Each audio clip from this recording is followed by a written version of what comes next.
हमें इस क्वेश्चन में गिवन है for given arrangement of pulley mass system, अगर स्ट्रिंग एंड पुली आइडियल है, so magnitude of acceleration of centre of mass of system of block कितना होगा हमें कैलकुलेट करना है। सबसे पहले acceleration of each block. Since इस इंटायर स्ट्रिंग में हर पॉइंट पे टेंशन सेम होगा, यहाँ पे टेंशन T एंड यहाँ पे टेंशन T। सिंस दोनों ब्लॉक के लिए टेंशन सेम है, इसलिए दोनों ब्लॉक का एक्सेलरेशन सेम होगा। उस एक्सेलरेशन को फाइंड करने के लिए 2mg उस पर downward force of gravity, mass m उस पर डाउनवर्ड फोर्स mg। टेंशन हमेशा पेयर में एग्जिस्ट करेगा, सो नेट फोर्स में वो कैंसिल आउट हो जाएगा।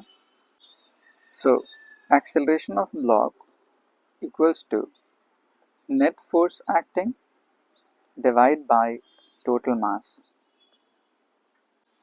Net force 2 mg downward, mg 2 mg के जस्ट ऑपोजिट, क्योंकि 2 mg एक्सेलरेट कराएगा सो mg डिसेलरेट कराएगा, minus divide by total mass 2m plus m।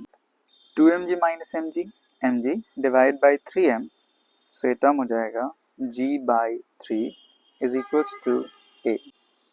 So acceleration of each block is g by 3. हमें define करना था acceleration of center of mass. So acceleration of center of mass, उसका relation होता है m1 a1 plus m2 a2 divide by m1 plus m2. m1 is 2m, वो downward जाता होगा इसलिए उसका एक्सेलरेशन नेगेटिव,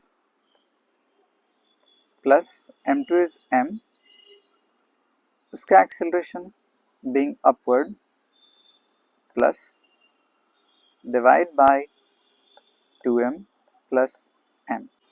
सो इसको सॉल्व करने पे minus 2ma plus ma is simply minus of ma divide by 3m, mm cancel out, so minus a by 3।